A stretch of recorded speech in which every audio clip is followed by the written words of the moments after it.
What's up, Internet? Welcome back to the Roottrees Are Dead, Roottree Mania. We are a few episodes deep and taking a look at our timeline. We've made very little progress, but I still feel pretty confident in it. Last episode, we finally locked in people, though. We locked in our Garlands. We still have to figure out what Christine's last name is, but we have a theory about it. 5Ps, David Fellows was locked in as well. And then the mothers, really we're having a problem with maiden names. But we know Guy Hudson's at the center of all of it, so good old Guy Hudson. Where we left off last time, though, was that Sam came in and gave us a couple new things of new information, as well as our deduction that Miracle is kind of the center of a possible infidelity, which is scandalous. Cool. So let's take a look. I think we could take a look more at Mary Beth Clementine, but before we do that, let's open up the company records and see, because apparently it's a dense file. Yes, it is. Look at this. Okay. You were given some partial staff records to cross-reference by Sam Madsen. Perfect. This is what we need. These records are based on an old tax mailing information and only detail the employees that work directly for Roottree or in their corporate office. The many laborers on their farms and in their factories are not listed. You're not sure how helpful it will be, except for cross-referencing Guy's secretaries and visits overseas. Spider searching people just because they're listed in the books will likely be very time-consuming and a waste of your time. Leadership: Zach Morden, Special Management, Ernest Madsen Jr. Cool. Okay, so office staff: Edward Roottree, Lloyd Carpenter, Carl Monroe, Elizabeth Cravensworth. Oh, hoo-hoo. Hello, that's someone. Product management: Eli C. Roottree. Eli C is... No, that's Eli M. Eli C is you. Right. Okay, cool. Fred Cross, Albert Cross, Douglas Rosenberg. Juliet McCullen, Joanna Robertson, Doris Mays, Beth Knox. Interesting. These are some names we've heard before. Farm and Manufacturing: Samantha Madsen, John Miller, Elizabeth Farrow, Thomas Grain, Fred Gleason, Stuart Todd, Sam Harmon, Robert Logan, Michael Crane, Jack Keatings. Major expenses: none. Okay. Next. Oh, okay, so this isn't just 1975. So years are finally going to be important. I was wondering when that was going to happen, when we were going to actually start needing the years, because in the entire first game, I feel like we didn't really need to know what years things were happening in. Now it's finally becoming a relevant piece of information, which is great. I like actually having to sleuth some stuff out. Okay, so back to this. So that's this first. So we have some stuff to worry about. Let's do... I feel like that's not necessary. Before we were old enough to go to school, Sistine Apple. James and Robert, we've locked in. I feel like we got what we need from Kitchen Tales. That's not necessary. Steve Garland has been locked in. Bookmarks. Mark Zimmer. That's important. Christine Garland, we're going to figure out. Rochelle Zimmer, we've gotten that. Elizabeth Antonelli's, yes. Okay. I feel like I could start taking some of the stuff down. We still have these... Maybe McCarran's Brewhouse also. Okay. Next up on the thing, Elizabeth Cravensworth, Beth Knox, Joanna Robertson. Okay. 76 to 77, Guy Hudson has replaced Ernest Madsen Jr. as Special Management. It was announced that Zach would be retiring and Guy would be taking over at the start of 1978. They held a retirement party in November before spending the final month working on the transition. During 76 and 77, the following changes took place. Patrick Decker was hired. Eli C. Roottree is no longer employed. Ernest Madsen Jr. is now listed under project management. Christine Farrow was hired. Oh, no, wait.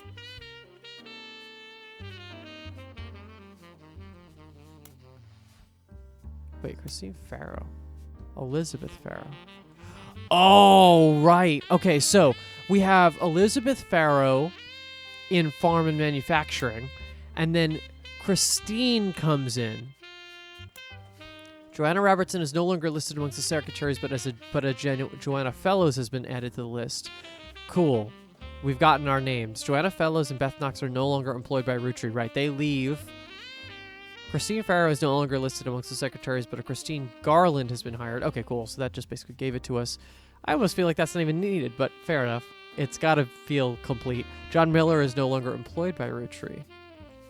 Gwyneth Madsen was hired. That is Sam's daughter, right? Yes. Beth Knox 50-year work anniversary bonus, 50,000. Oh, so she's older, so that Beth Knox might actually be the Elias one. Zach Morden retirement party. $50,000. That's a lot. More than the retirement party? I guess. That feels like a cover-up of something. I wonder if we could also look up the retirement party. Okay. 78. Guy Hudson took over. This began a particularly volatile period in the company's staffing. Guy Hudson replaces Zachariah Morden, Erbert Roottree, Elizabeth Cravensworth, and Lloyd Carpenter are no longer employed by Roottree. Raffer Tunes is now listed as office staff. Maybe we should look them back up again. Albert Cross and Fred Cross are no longer employed. Christine Garland is no longer working for Roottree. Beatrice Watts and Corrine Schwartz were hired. Juliette McCullen and Doris Mays are no longer employed. Lisa Lewis and Valerie Ewing are hired. I've seen some of these names on that list. So some of these are probably going to be our Guy Hudson affairs because they're close to him, right? Thomas Green, Michael Crane, Elizabeth Farrow, and Jack Keatings are no longer employed.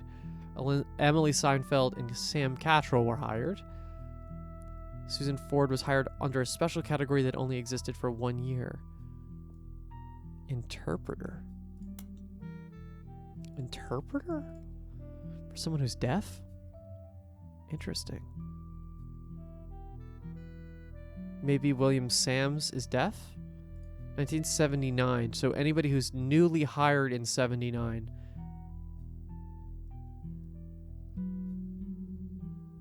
Lisa Lewis, Valerie Ewing, also 79.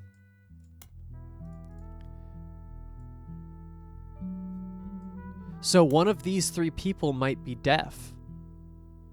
Cool. Okay. Interesting. Expenses. Holy shit, expenses. Presidential office refurbishment, 5 pieces flavor development, Edward Roottree retirement party, Christmas bash, New Year's ball. A Christmas bash and a New Year's ball? Travel expenses, Australia, China, France, Brazil. Fucking hell. Butterscotch, caviar again. 4th of July spectacular, New Year's Eve ball. Wow, okay. Oh, I see. Each one of these has their own intuition ranking. Okay. The volatility continued. That's amazing.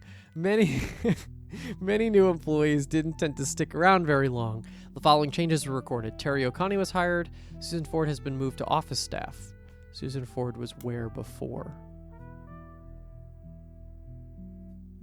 Oh, interesting. Douglas Rosenberg was no longer employed. Edward Morrison and Robert Andrews were hired. Corinne Schwartz are no longer, and Beatrice Renault. Linda Lewis and Angela Ingram were hired. Okay, so the turnover is fast.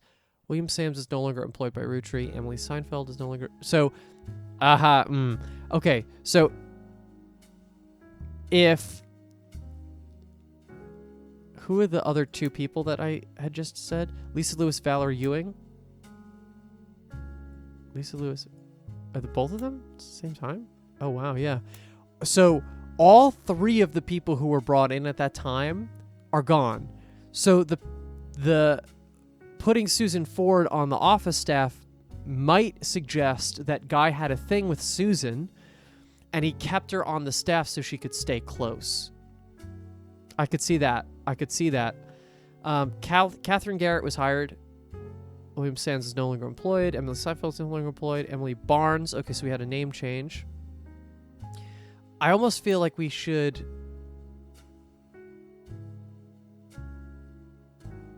should we make a new page for name changes? Maybe. Let's just do...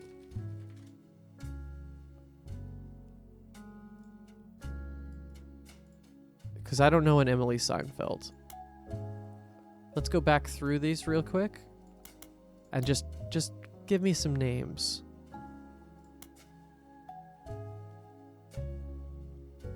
So we know this one. We know this one. We'll figure that out in a second.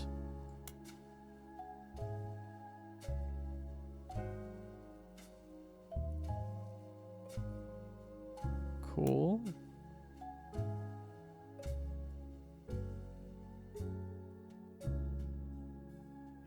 Okay, cool. So Susan Ford is no longer works in this department. Gwyneth Madsen is already done. Oh my God. Strawberry Ziegua. I don't even know what that is. What is that? Butterscotch, caviar, New Year's Eve ball. Holy hell. Grandorf Dove donation. Okay, that's a research. All this other stuff is going to be hard to try to figure out, but that feels real sus. Anything else that I can maybe look into? No. All right, one more. Guy Hudson died in May of 1982, so the first few months of that year continued along the same pattern as they had been. Things quickly changed when Ernie took over. Most of the extraneous expenses ended, and all of the secretaries, most handpicked by Guy Hudson, were let go. Sam Madsen left Roottree in 1984, so this is the last set of books you have access to. Ernest Madsen replaces Guy Hudson. Carl Roottree joins the special management. Susan Ford's no longer employed. No change, no change. Ernest Madsen Jr. no longer works in this department. Douglas Rosenberg was rehired. Ingram. No secretaries are directly employed by Roottree. Roottree instead uses a temp agency called Work Time Temp. Good idea. Victor Logan was hired. Stuart Todd. Cool. Canceled after 5 months. Sugar Plum Strawberry Ziegua. Christ. Fred Gleason, 50-year work anniversary bonus. Okay, so that is customary. So that's great, because what this proves is that the Beth thing is not a one-off weird thing. They give a 50-year work anniversary bonus, $50,000 to whoever's worked at the company for 50 years, which is great, because that means that he was at the company for 30 years. Since 33, not for 30 years, for 50, obviously. Fred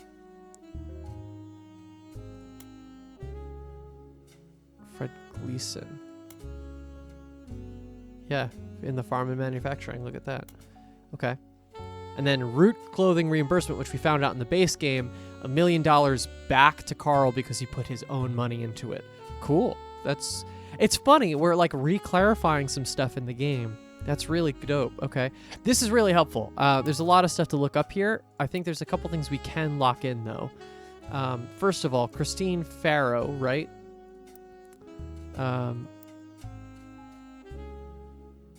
Christine Farrow, Joanna Robertson.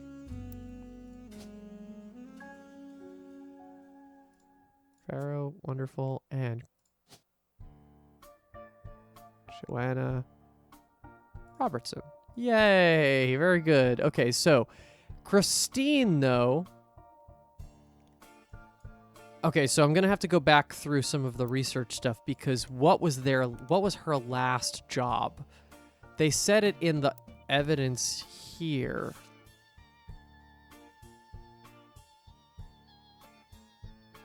She had to go back to work as a secretary even after Robert was born. So, Mom is still a secretary. We don't have a picture of her, which is interesting. We'll look her up again. But, okay, I want to progress. I feel really good about where we're at now. We did our due diligence, I think. But we have a lot of things on the 2 research thing. So, first of all, so this isn't weird, but Beth being there for 50 years is. I'm just going to quickly Google everybody that we had flagged. I know it said not to do this, or that we didn't have to do this, but I'm going to do it. We'll do that in a second. I have a feeling that's going to lead to something. And again, this is on Spider Search, not on the local level, so we'll have to do that too. Okay. Okay, so now let's go to Butler County, and here are the ones that I really want to do.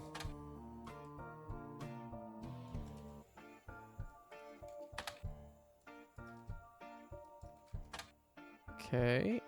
How about William Sam's? Probably not. I mean, again, these people shouldn't be noteworthy. All right, how about Grandorf Dove? What the hell is that? Aha! The Grandorf School for the Deaf, formerly Grandorf Dove, is located about an hour from where the Roottree offices used to be in Butler County, but it serves much of that part of Pennsylvania and nearby Ohio. According to their website, it was formerly named Grandorf Dove from 1923 to 1990 because Grandorf was the last name of the founder, and Dove is the Danish word for deaf. The founder had issues with government translators, leading to an odd transcription issue. In 1990, it was renamed to better represent the school's purpose and to correct the embarrassing lack of effort and awareness demonstrated by the government officials in those early days. The staff is listed on the website. You scan through all of the biographies and find that the principal, Miss Ford, is fluent in 5 languages, including ASL. She has been working at the school for over 15 years. Miss Ford's bio also mentions that she's not deaf herself, but rather learned sign language to communicate with the deaf. It mentions that she was responsible for securing funding for the Hudson Wing. The Hudson Wing was an expansion to Grandorf Dove. Hold on, actually, before I do that, I know that that's coming up. Maybe we just... This is just going to lead us to the same place, but just in case.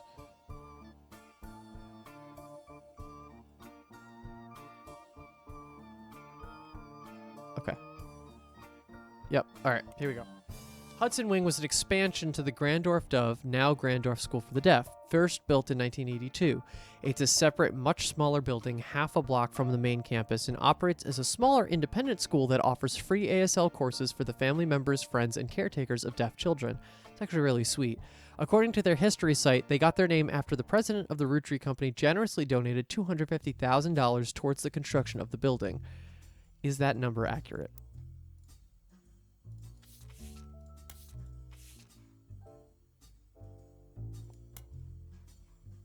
Yes. So he donates after Susan has been moved to office staff, huh? So she's brought on potentially for someone who's deaf on the staff. Someone leaves. She's moved to office staff. She secures the bag, goes back to teaching for 15 years. Got it. There's also a very vague history section that you could somewhat fill in with details from the other information you've seen about the school. It mentions that the donation came in at the insistence of an employee of Roottree at the time. It mentions that she learned ASL from the main school before the Hudson Wing even existed, to surprise her future husband, who was deaf. After realizing how useful a service like this could be to non-deaf people that wish to better serve those with hearing issues, she convinced Roottree management to invest in the school. The new Hudson Wing opened, and she became the first teacher at the new campus. At first, it only operated on weekends, but since then, it has added afternoon classes on some weekdays. Okay, so this is giving, not to be presumptuous, but that she realized the only way that she could get the funding was to sleep with Guy Hudson.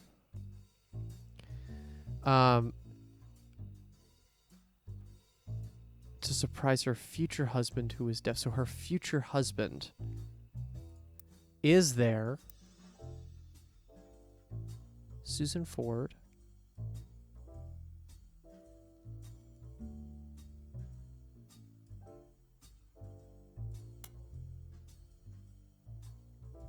Susan Ford's no longer employed by Roottree.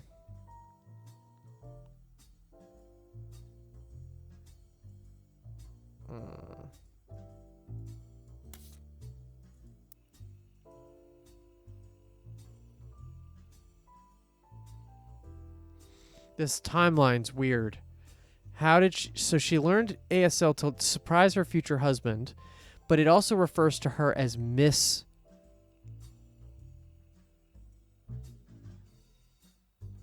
Where is that?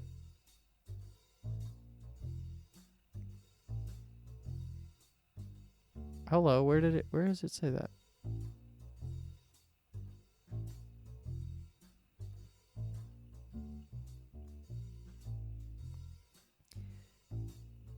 It mentions that she learned ESL from the main school to surprise her future husband who is deaf. Miss Ford. Yeah, it says Miss Ford, not Mrs. You would say Mrs. if she was married.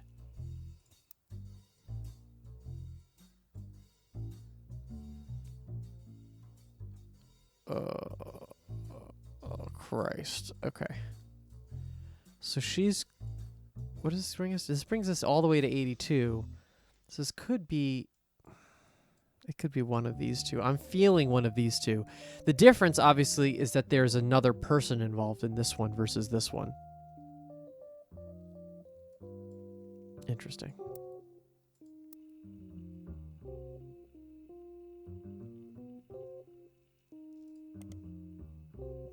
Okay.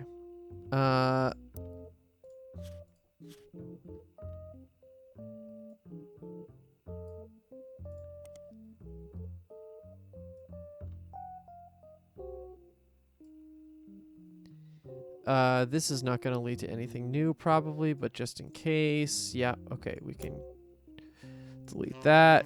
Let's do this. Worktime Temp is a company with many offices all around the United States. The Roottree Candy Company is listed on their site as one of the companies they do business with, though it's far from the only one you recognize. As far as you can tell, there's no connection between Worktime Temp and anyone related to your search. Cool. Goodbye.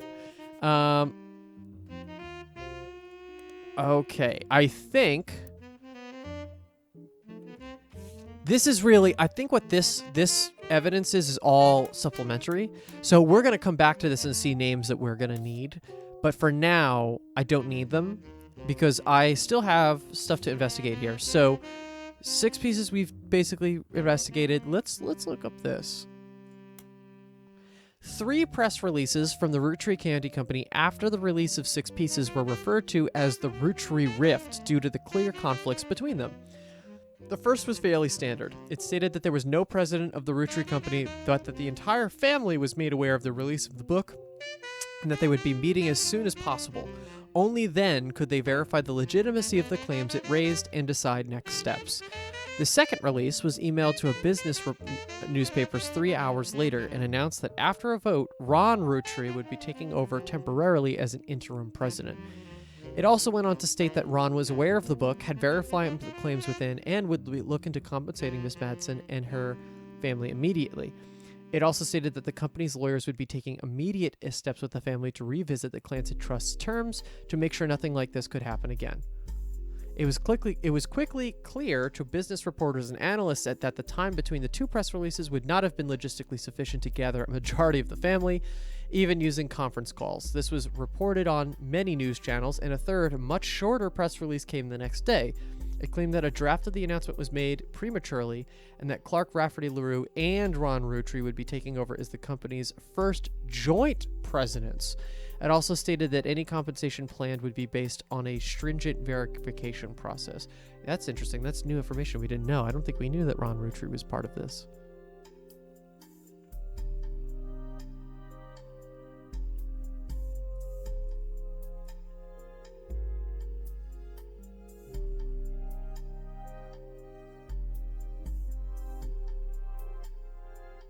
Interesting. So maybe this one was Clark, this one was Ron.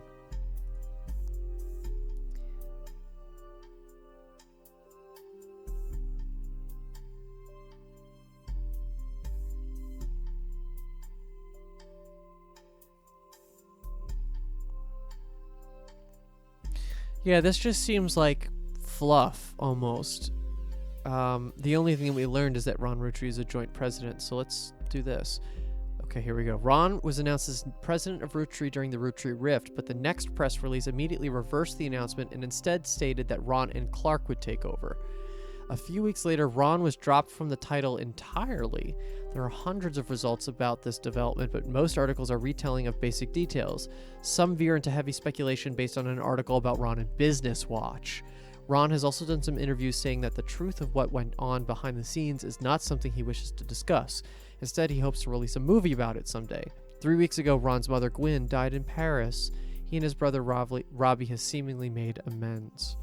Okay, so it's time to go back into Gwyn's lineage. Okay, so Business Watch. Business Watch ran an article about 2 months after the Roottree Rift about what really happened with Roottree.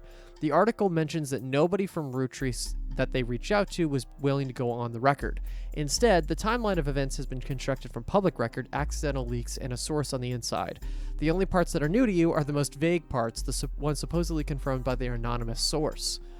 Okay. The timeline says that the family actually held a preliminary vote after Carl Roottree died, but before the release of 6 Pieces, and decided they wanted Ron Roottree to take over because of his experience running RR Productions and because he was a well-known and well-respected Roottree. But Ron seemed way too eager and personally motivated. They were worried that he would gut the Clanted Trust to remove Robbie Roottree. The family was notoriously unwilling to do anything that could risk their wealth. They stalled, and Ron became frustrated with the delay. When 6 Pieces came out, he saw his chance to force action while the family was in the limelight and released the press release himself in an attempt to get the ball rolling faster. This caused chaos within the family. They tried to save face by allowing Ron to take over as co-president with Clark, but according to Business Watch's source, Ron was impossible to deal with. He seemed like he was unwilling to protect the Clanted Trust, and they eventually let him go. After that, the role passed solely to Clark, who nobody was excited about, but seemed like the safest choice. Oh, poor Clark. He's had a rough go of it. Interesting. I wonder, now that it's been a while since... No, okay.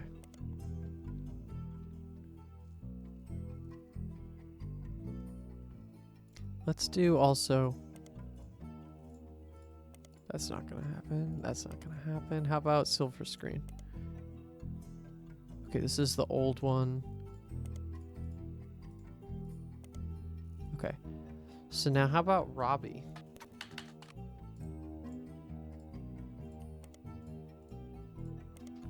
Business Watch ran an article about 2 months after the Roottree Rift about what really happened to Roottree. Oh, this is the same.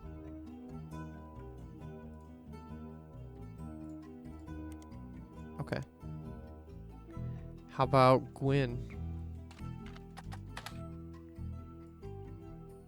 What's her name? Gwyn Roottree? I forget. Yeah.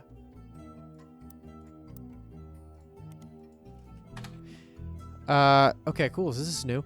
Gwyn Roottree was a somewhat well-known actress who was active in the 50s. Her biggest role was in the minor hit movie Guys Like Us, which we did look up and I think probably... Oh, okay, hold on. There is more stuff here. Hold on. 2 secretaries cut their hair short and pose as businessmen to get ahead in life until one of them falls in love with their client and hilarity ensues. Starring Gwyn Roottree, Leslie Florence, and Harrison Lane. It was fairly popular at the box office, made its budget back, but it didn't stand the test of time compared to other classic films of the era. It was recently released for the first time on home video due to Roottree Mania. The time it took to manufacture and ship VHS copies of Guys Like Us meant that it missed the height of the craze, which lasted only a few weeks. Even so, it did sell modestly well, and there have been talks of a remake.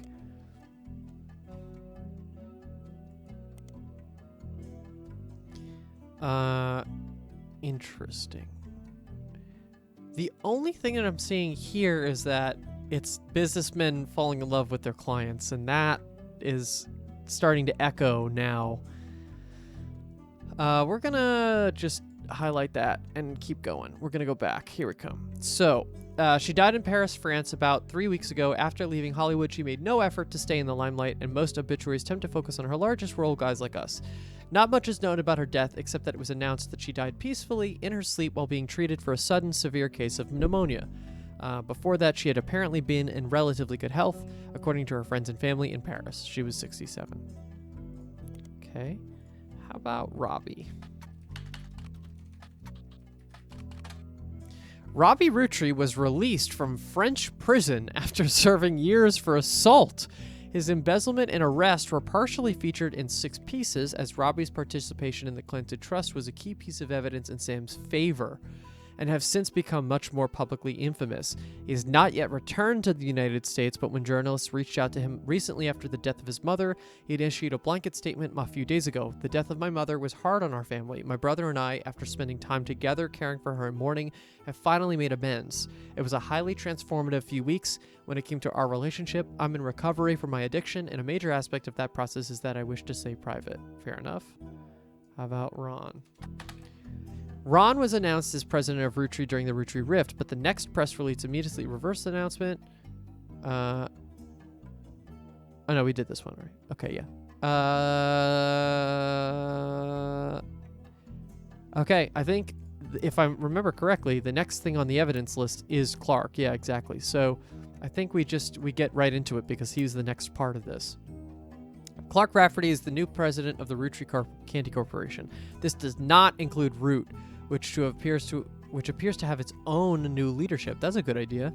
In the early March of 1999, about 5 months ago, it was announced that both Clark and Ron would be taking over for what was essentially described as a transitional period in the aftermath of Six Pieces. About 2 weeks later, the company released a press statement that thanked Ron for his work, but announced that Clark was the new permanent president. Most of the information about Clark you already knew. Many descriptions of him tend to focus on his advertising career and that his mother was Lauren Roottree. Few seem to touch on his complex and volatile marital history. Since taking over, that's not really relevant to his business. Since taking over, Clark is trying to remain out of the spotlight, but did have one notable foray into the public eye. He gained a lot of support when his first move was a statement in favor of accepting Sam and her family into the trust. This also served as an announcement that the Clinton Trust would no longer be handled by anyone in the family, since due to their financial motivation, none of them could ever be impartial. Fair enough. There's a lot to do here. So I want to re-look up. There's a lot of stuff that I need to research. I want to research Lauren. I want to research the Clancy Trust.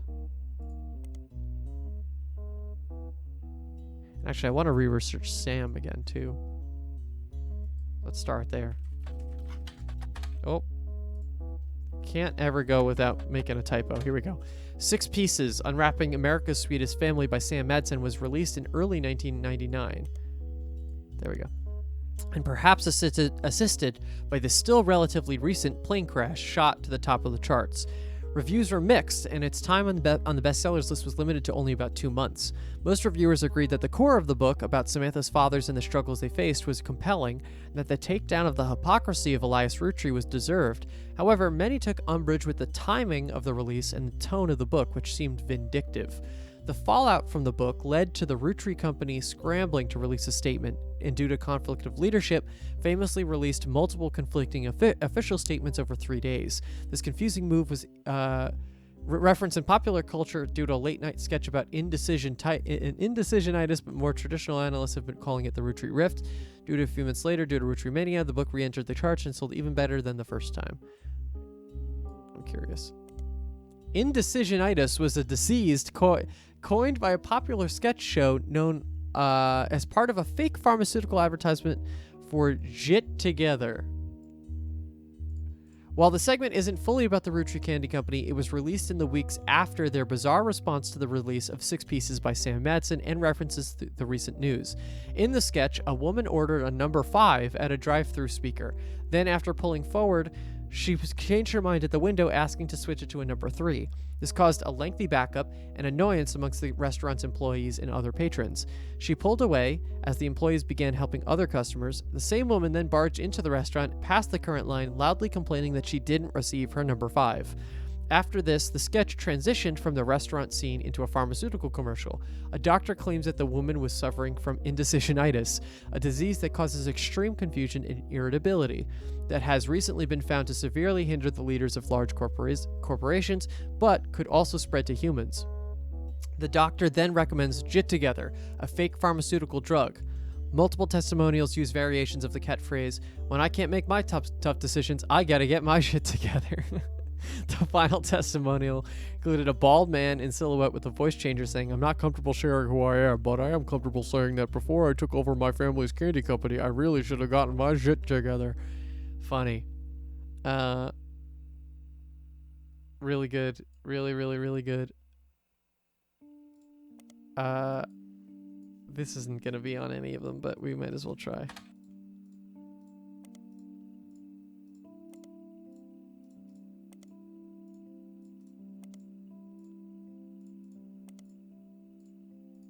Okay, cool. And they don't give the name of the sketch show, right? I don't think so. Just by a popular sketch, so probably an SNL type. Okay.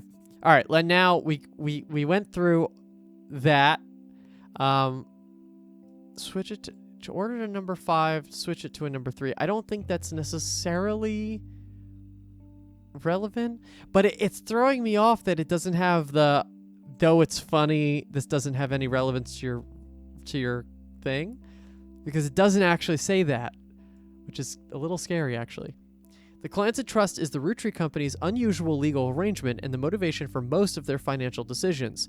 As a recap, the entire family earns inheritance directly from the profits of the candy company, as well as their sister clothing company, Root, with the period. This means that nearly every Roottree can potentially have a say in the company's high-level operations. Historically, this has caused the family to be slow to approve any major expenditures that could significantly dig into the profits. After the release of 6 pieces, the Clancy Trust came under heavy scrutiny. Sam, her children, and her grandchildren should have all been covered under the trust, according to the wording revealed by an internal family conflict between Ron and Robbie. It seems that those who wrote the trust, Clancy Edward Roottree at the direction of Elias, purposely deceived the rest of the family about the exact details of how it worked, in an attempt to keep Sam and her father, Edward Clancy, in comparative poverty. Because the rest of the family made money hand over fist, they had very little motivation to question their understanding. Sam's book revealed this to the public, and it did not go over well. Clark took over the company, and his most celebrated move was his first official one. He ensured Sam's family would get their share. To help facilitate this, the inheritance aspect of the trust is now under the control of a third party, Ruby Legal Enterprises. Wonderful. This ensures that the financial motivations of Roottree family members will not interfere with the investigations into potential new Roottrees. According to Clark's letter, however, some family members are still doing their best to slow the investigation by refusing to answer questions. Cool. Yeah, I mean, we're definitely getting like, this is like fun legal fallout. Like, I can't believe that this is actually interesting, but it is.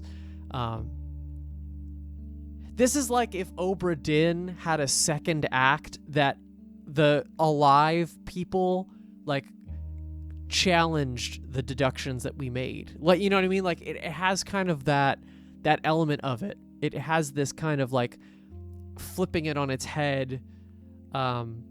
Oddly, if you've ever seen this, the second season of The End of the Fucking World, it's a show on Netflix.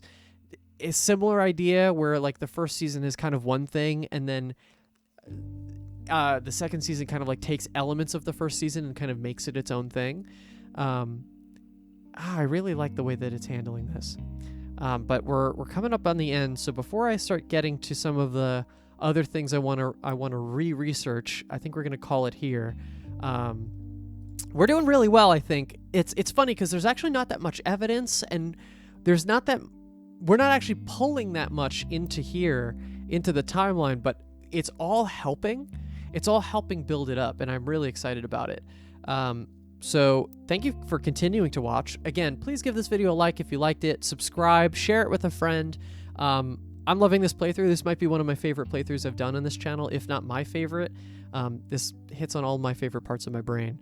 And I hope you guys are enjoying it too. Thank you so much for watching, and we'll see you in the next one.